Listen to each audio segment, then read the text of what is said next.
Olá! Hoje nós estudaremos o tema da atividade 4 do material Trilhas de Aprendizagens, que é Medicina no Egito Antigo.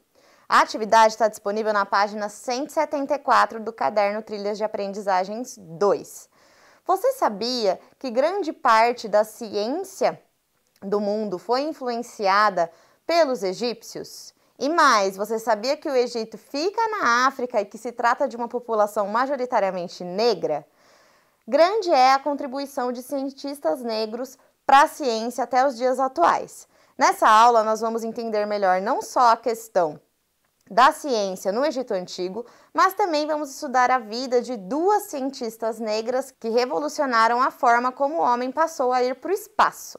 Por conta do eurocentrismo, ou seja, a ideia de que a Europa é o centro do mundo, muitas vezes nós vemos representados no cinema os egípcios como pessoas brancas, de olhos claros, geralmente com cabelos lisos.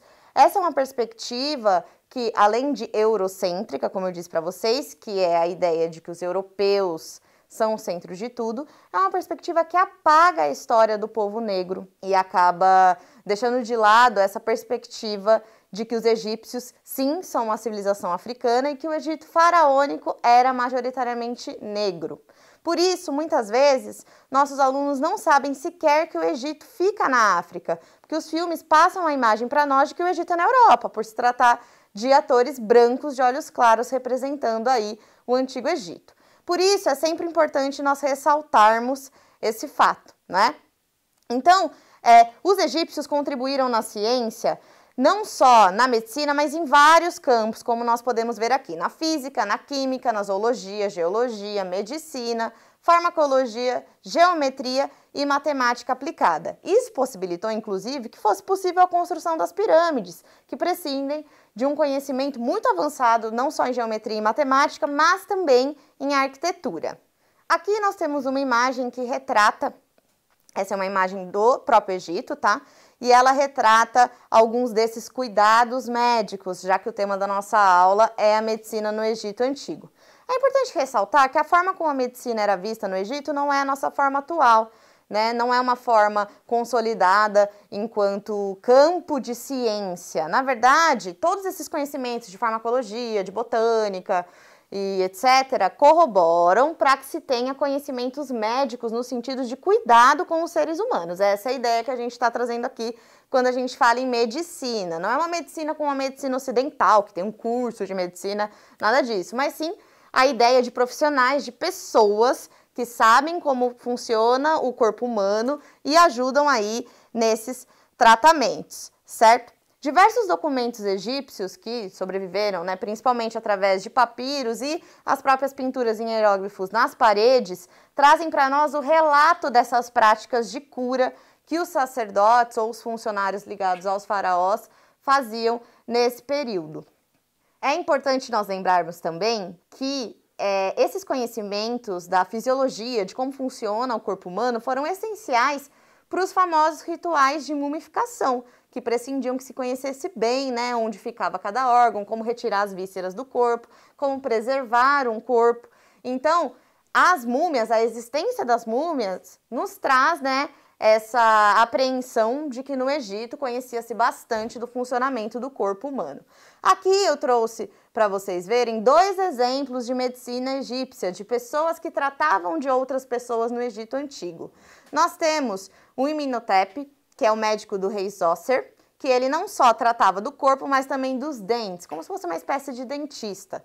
Lembrando sempre, claro, que o nome dentista, a profissão dentista não existia, o que existia era a prática. E aqui do lado nós temos o Esiri, que também era médico e dentista. O Imhotep, além de médico e dentista do rei Zoser, também era arquiteto. Então vocês percebem que essas pessoas que tinham esses conhecimentos no Egito Antigo são pessoas que têm conhecimentos de diversas áreas. Por isso que a gente fala que não é um médico estritamente ou um dentista estritamente, mas sim conhecedores, detentores do saber que atuavam também na cura de seres humanos. Os egípcios, eles descreveram e identificaram diversas doenças que até hoje são vistas da mesma forma como eles observaram. Entre elas nós temos distúrbios gástricos, dilatação estomacal, cânceres cutâneos, coriza, laringite, angina do peito, diabetes, constipação, bronquite, retenção e incontinência de urina, esquistostomose e doenças nos olhos.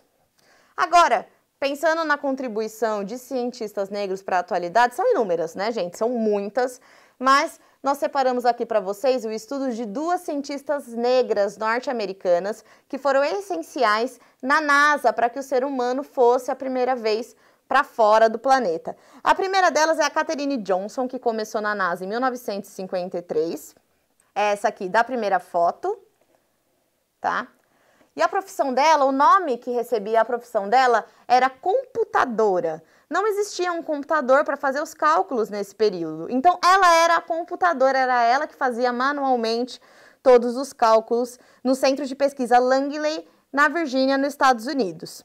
Esses cálculos dela foram essenciais para o lançamento de sondas e foguetes, que foi aí o primórdio que resultou na ida do ser humano à Lua. Foi ela que compilou os dados finais que foram necessários para a missão que levou o astronauta John Glenn a orbitar a Terra, ou seja, ficar em volta da Terra pela primeira vez em 1962. Essa outra que está aqui ao lado é a Annie Easley. Ela é uma matemática, também cientista da computação, que viveu entre 1933 e 2011. A imagem mais famosa dela é essa que a gente está vendo aqui, que ela está ao lado de um painel enorme na NASA que ela controlou aqui por cerca de 34 anos. Em uma entrevista aí dos anos 2000, ela disse que tem bastante lembranças más, embora ela tenha lembranças boas desse período também, principalmente pelo fato de que ela sofria muita discriminação racial. Ela muitas vezes chegou a ser cortada das fotos oficiais, então quando alguém ia tirar uma foto oficial da equipe da NASA, pedia para ela não aparecer pelo fato de ela ser mulher e negra, denotando aí também uma prática racista e excludente. Obrigada pela atenção! Tenho uma tarefa extra para você. Procure aí na internet um outro cientista negro. Pode ser brasileiro ou não. No Brasil nós temos também diversos exemplos. E leve o nome desse cientista e a sua biografia para o seu professor no Google Classroom. Além disso, não se esqueça de tirar suas dúvidas por lá.